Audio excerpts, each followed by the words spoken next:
메뚜기와 하루살이가 함께 놀았다고 그래요. 하루 종일 놀다가 해가지고 메뚜기가 하루살이에게 내일 보자라고 헤어지자고 그랬습니다. 그랬더니 하루살이가 내일이 뭐야? 그렇게 묻죠. 그러니까 메뚜기가 설명하기를 내일이란 캄캄한 밤이 지나고 동쪽에서 빛이 나오고 그 빛 뒤에 찬란한 아침이 있는 그때가 내일이야 라고 가르쳤습니다. 그랬더니 하루살이가 말하기를 거짓말하지 마. 그랬으니까 메뚜기가 머리를 긁으면서 진짜인데 내일은 있는데 라고 말했다고 합니다. 내일을 모르는 하루살이에게 내일을 설명하기는 어렵죠. 마찬가지로 부활의 신앙을 믿는 우리들에게 부활을 알지 못하는 사람들을 설득하기란 쉽지가 않습니다. 부활의 신앙은 우리 기독교의 핵심이다라고 말하죠. 오늘은 부활 주일입니다. 예수님의 부활을 통해서 유대교에서 기독교가 나왔고 구약에서 신약이 나왔고 안식일이 주일로 바뀌었고 교회가 새롭게 출발했으며 죽음을 넘는 용기와 희생, 십자가가 가능해졌습니다. 만약에 부활이 없다면 다른 종교의 그 윤회설처럼 운명을 받아들이며 착하게만 살 것이고, 만약에 세상 사람들처럼 영혼이 없고 그냥 죽음이면 끝이라고 믿는다면 주어진 인생의 한도 내에서 쾌락을 즐기며 마음껏 살아가야 될 것입니다. 하지만 우리는 부활을 믿는 사람들이죠. 사도 바울이 말씀하시기를 우리에게 정말 부활이 없다면 세상의 어떤 사람들보다도 바보 같고 불행한 사람이다라고 말했습니다.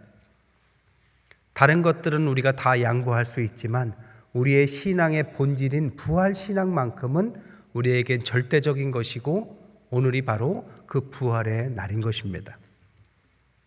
하지만 정말 주님은 부활하신 걸까요? 이 부활을 의심하는 사람들은 여러 이유를 들어서 다양한 이론들을 만들어냈습니다. 크게 부활을 의심하는 세 가지 대표적인 주장들이 있습니다. 첫 번째는 예수님께서 죽지 않고 잠깐 기절했다 깨어나신 거 아니냐라고 믿는 사람들입니다. 이런 논리를 소생설, 기절설이라고 말을 합니다. 18세기 독일 자유주의 신학자들이 또 주장했고 1929년에 로렌스의 소설에 이런 걸 가지고 소설을 만든 적이 있습니다. 예수님께서 죽지 않고 기절했다가 깨어나시고 그리고 나서 이집트로 도망하셔서 거기에 이시스의 제사장이었던 여사제와 결혼하고 행복하게 살았더라라는 소설이 있었습니다. 또한 1972년에 도노반 조이스의 예수 두루마리, 1982년에 보혈과 성배, 1992년에 바바라 시어링의 예수와 사해사본의 수수께끼 같은 곳에 보면 예수님께서 죽은 게 아니라 잠깐 가사 상태에 있는 것을 죽은 줄 착각했다가 다시 깨어나신 것이다 라는 주장과 음모가 숨어 있는 것입니다. 정말 주님은 죽지 않으셨던 걸까요? 알렉산더 메드럴이라는 의학공학 박사는 말도 안 된다라고 주장합니다. 미국 국립보건원 심장폐 혈액 전문이고 그는 의학적으로 예수님은 분명히 돌아가셨다라는 의학적 증거들을 6가지를 성경을 근거로 말했습니다. 첫 번째로는 예수님께서 겟셋마네 전날 밤에 겟셋마네 동산에서 밤새 기도하실 때 땀방울이 핏방울이 됐다. 이것은 바로 혈한증이라는 것을 표현한다. 인간이 극도의 스트레스가 있으면 모세혈관까지 터져서 그것이 땀으로 나오는 증세가 혈한증이다. 그만큼 예수님은 극도로 민감하셨다. 또한 태형을 맞으셨는데 그 당시에 태형은 채찍으로 맞으셨는데 39가닥이 있었고 그 끝에는 뼈 조각을 박아놨기 때문에 그것을 때렸을 때는 살점이 떨어지고 어깨가 부서지고 엉덩이와 또 정강이에 아주 심한 흉터가 남았을 것이다. 그래서 골격 근육 손상이 일어나고 정맥이 터지고 창자가 일부 밖으로 노출될 만큼의 엄청난 상처였을 거다. 그래서 그때 저혈량 쇼크, 피를 너무 많이 쏟으면 잠깐 기절하는 그런 상태가 있었고 목이 마르는 그런 현상이 나온다 했는데, 성경에 보니까 예수님께서 십자가를 지고 골고다 언덕을 지나가시다가 기절하시죠. 그때 구레네 시몬이 잠깐 그 십자가를 대신 집니다. 그리고 목이 마르다라는 표현을 여러 번 하시는 것이 바로 이것 때문이다라고 이야기했습니다. 또한 십자가형을 당하셨을 때 그 당시에 십자가를 손바닥에다가 못질을 하면 무게를 견디지 못하기 때문에 손목, 뼈와 뼈 사이에 약 20cm가 넘는 긴 대못을 박았다고 합니다. 그렇게 박고 다리도 고정시키기 위해서 무릎을 굽히고 발과 발을 겹쳐놓은 다음에 그 발등에다가 또 그 긴 대못을 박아야만 인간이 그 십자가에 매달릴 수 있다고 합니다. 그런데 그렇게 되면 어깨가 탈골되고 몸이 밑으로 쓸려 내려와서 중추신경 자리에 신경이 비틀어지고, 또한 팔과 몸이 흐트러치면서 어깨가 탈골된, 그래서 숨을 쉬지 못하고 질식하게 된다고 합니다. 그래서 어깨 탈골 및 호흡 난독증이 와서 헐떡이면서 말을 잘 하지 못하는데, 예수께서 마지막으로 엘리 엘리 라마 사박다니를 어렵게 말씀하신 상태가 바로 이 호흡 난독증이고, 심장이 불규칙하게 뛰고 마지막으로는 심장이 크게 정지할 때 예수께서 크게 소리 지르고 영혼이 떠나시다, 이렇게 표현됐다라고 말합니다. 그리고 이렇게 피를 많이 흘리면 저혈량 쇼크가 일어나고 심낭 삼출, 그러니까 폐 주위에 액체가 고이는데 물과 피가 분리가 되고 따로 떨어지는 죽은 이후에 상황이 됐는데, 창으로 옆구리를 찔렀을 때 바로 물과 피가 분리돼서 나왔다라는 것이 바로 이것이다. 결국 그가 말한 모든 것들을 정리하자면 예수님은 의학적으로 분명히 죽었다. 이것은 그만 주장한 것이 아니라 미국 의학협회에서 공식적으로 예수님은 성경에 근거하자면 분명히 사망하셨다를 공식적으로 발표했던 것입니다. 만약 그들의 주장대로 잠깐 기절했거나 가사 상태라 할지라도 예수님께서 3일 후에 부활하신 몸으로 돌아다니기는 불가능했을 것이고, 또 몸과 살이 다 찢겨지고 뼈와 신경이 다 끊어진 상태에 정상적으로 활동은 불가능했을 것이다. 그런데 제자들이 그것을 보고 믿음을 갖고 따라왔다? 그것은 불가능한 이야기다. 두 번째 주장은 시신을 혹시 제자들이 훔쳐간 것 아닐까? 이것이 시신 도난설입니다. 제자들이 시신을 훔치고 예수님은 부활했다라는 거짓 소문을 퍼뜨렸다라는 주장입니다.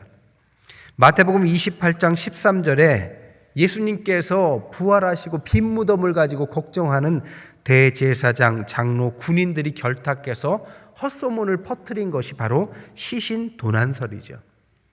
하지만 윌리엄 레인 크래크 이하 많은 예수 부활의 전문가들은 그것도 말이 안 된다. 이유를 세 가지로 말합니다. 첫 번째, 그 당시에 그렇게 될 줄 알고 로마의 병사들을 지키게 했고, 그들이 결탁했다 할지라도 그렇게 된다면 그들은 사형이었다.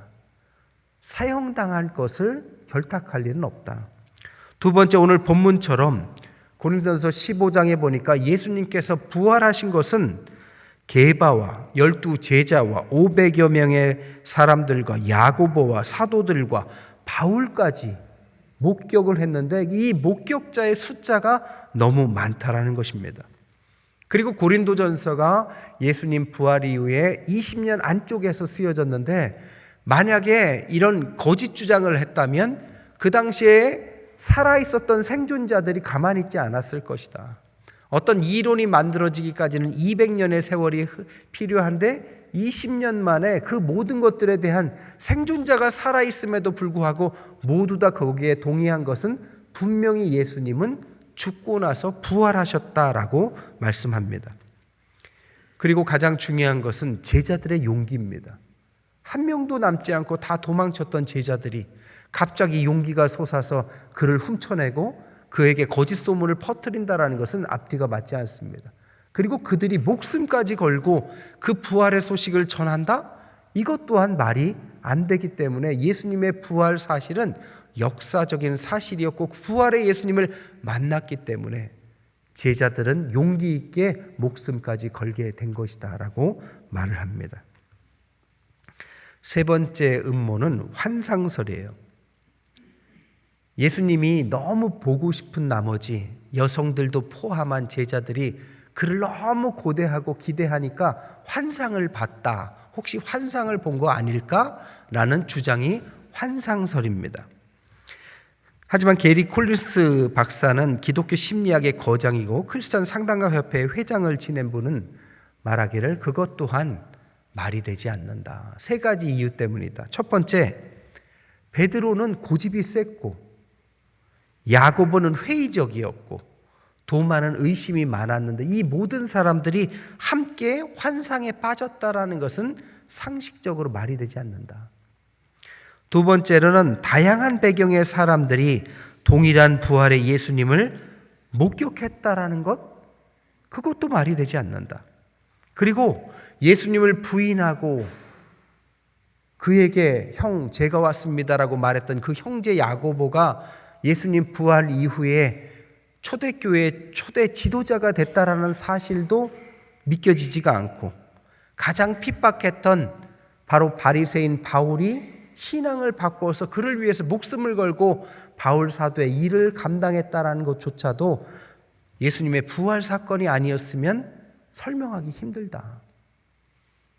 그렇죠.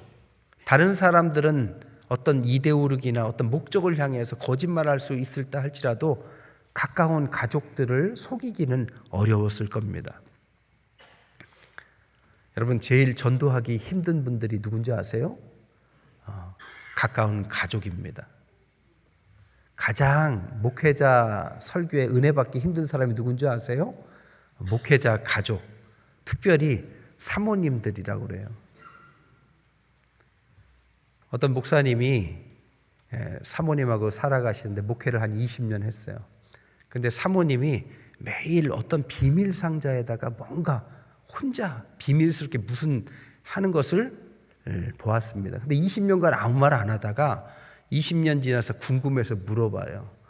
그 상자가 뭐냐 했더니 상자를 갖고 나옵니다. 열어봤더니 봉투 하나하고 계란이 3개가 들어있는 겁니다. 그래서 이게 뭐냐 그랬더니 사모님이 말하기를 당신 설교가 은혜가 안 될 때 계란을 하나씩 사서 넣었다. 근데 20년에 3번이면 굉장히 잘한 겁니다. 그러니까 이 목사님이 기분이 좋은 거예요. 그럼 저 봉투는 뭐냐? 당신 비상금이냐? 그랬더니 빼서 설명해 주는데 그게 한 200만 원 정도 됐는데 그동안 계란 파서 번 돈이다 라고 말했다고 합니다. 은혜 받기가 힘들어요. 그런데 그의 형제가 지도자가 될 만큼의, 그래서 야고보 사도가 뭐라고 합니까? 두 마음을 품지 마라라고 야고보서에서 말하는 거 아닙니까? 이런 것 아니더라도 부활의 확실한 정황이나 증거들은 많습니다. 모어랜드 박사는 역사학자이자 철학자이자 기독교 변증가셨는데 그는 절대적으로 예수님은 부활하셨다. 4가지만 봐도 알 수 있다. 첫째, 부활하신 예수님을 목격했다는 제자들의 변화, 이것만큼은 거짓되기 힘들다. 실제로 예수님의 제자들은 예수님께서 부활, 승천 이후에 복음을 목숨 걸고 전했습니다. 그리고 죽음을 불사하고 끝까지 순교의 자리까지 갔죠. 전설에 의하면 베드로는 예수님을 3번 부인하고 나서 부활 예수님을 만나고 로마에서 X자형 십자가에 거꾸로 매달려서 순교했다고 전해집니다.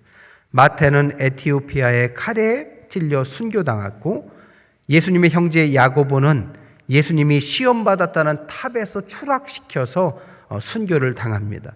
바돌로메는 아르메니아에서 채찍으로 순교당했고 안드레는 7명의 군사가 채찍 후에 X자형 십자가에 순교시켰고 도마는 인도까지 가서 복음 전하다가 창에 찔려 순교당하셨고, 마띠아는 돌에 맞아서 참수 순교당하셨고, 요한은 유일하게 순교당하진 않았지만 반모섬에서 계시록을 집필하셨고, 시몬은 아프리카와 영국에서 선교하시다가 십자가에 순교하셨고, 누가는 올리브나무에 교수형 당하셔서 순교하셨습니다.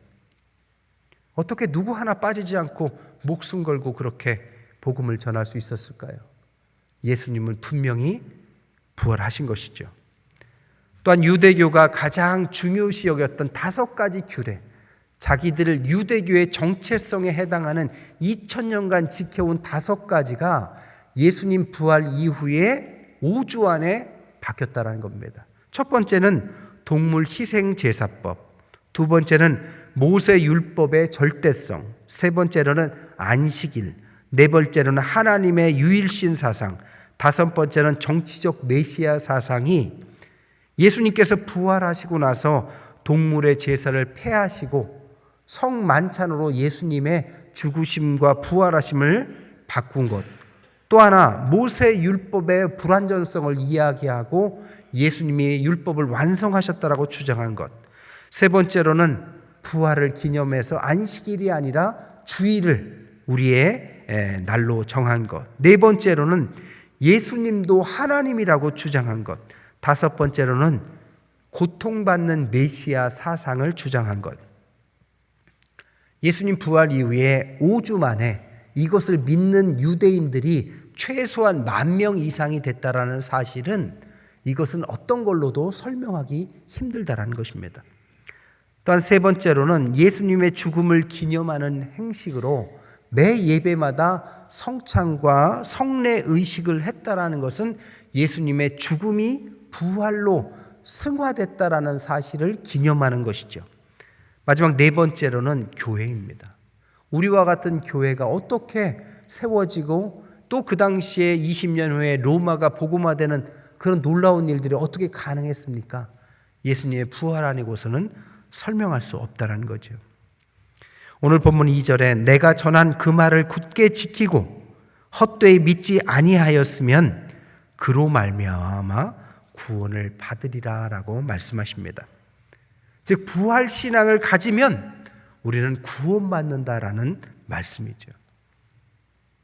여러분, 부활 신앙은 환상이나 이론이 아닙니다. 그것은 역사적인 사실입니다. 부활을 인정하게 되면 죽음에서 우리의 삶이 끝이 아니라는 것을 고백하는 것이고, 죽음 이후에 예수님께서 먼저 가신 그 영원한 하나님의 나라에 간다라는 것을 우리 스스로 고백하는 것입니다. 부활하신 예수님을 고백하면 그분은 죽은 것이 아니라 살아나셔서 지금도 우리와 함께 하시고 또 그분께 의탁하여 살아가는 우리들에게 성령을 통해서 인도함 받는 성령의 인도하심을 고백할 수밖에 없기에 이 모든 하나님의 인도하심과 구원하심과 우리와 함께 하심을 고백하는 진정한 그리스도인이 되는 것입니다. 그래서 부활은 중요한 것이고 부활을 믿는 부활 신앙이 우리 신앙에서 타협할 수 없는 본질이다라고 말하는 것이죠. 한 가지 이야기만 더 하고 말씀을 마칠게요. 우리나라를 최초로 선교했다라는 언더우드와 아펜젤러 선교사는 같은 배를 타고 같은 날 한국의 인천 제물포항에 내렸다고 그러죠. 근데 그들이 배를 타고 온 날은 계산하지 않았는데 정확하게 도착한 날이 부활절이었다고 합니다. 그래서 아펜젤러 선교사가 그날이 너무 감격스러워서 이 한국 땅을 놓고 기도를 한 내용이 그의 일기장에 쓰여져 있습니다. 그의 일기장에 뭐라고 쓰여져 있느냐? 우리는 부활절에 이곳에 왔습니다. 그날 사망의 철창을 부수시고 부활하신 주님께서 조선의 결박을 끊어주시고 하나님의 자녀로 빛과 자유의 세계로 인도해 주시길 기도합니다. 이 기도를 드린 후에 오늘날 138년이 흘렀고 한국의 대부분의 지역에 교회가 세워지고 대부분의 많은 사람들이 신앙인이 됐고 한국의 역사가 달라졌습니다. 부활 신앙은 단순한 교리가 아니라 한 나라를 살리고 온 세계를 떠받치는 위대한 신앙인 것입니다. 오늘 처음에 말씀드린 메뚜기와 하루살이 이야기를 다시 말씀드릴게요. 오늘 그만 놀자, 내일 보자. 내일이 뭔데? 내일이란 캄캄한 밤이 지나고 동쪽에서 빛이 나오고 그 빛 뒤에 찬란한 아침이 있는 그때가 내일이야. 부활 신앙을 갖는 우리들에게는 이제 어두운 밤을 지나간 것이고 이 밤이 지나가면 찬란한 빛나는 부활의 아침이 있는 줄 믿습니다. 그런 부활의 신앙으로 승리하시는 저와 여러분 되시기를 주님의 이름으로 간절히 축원드립니다.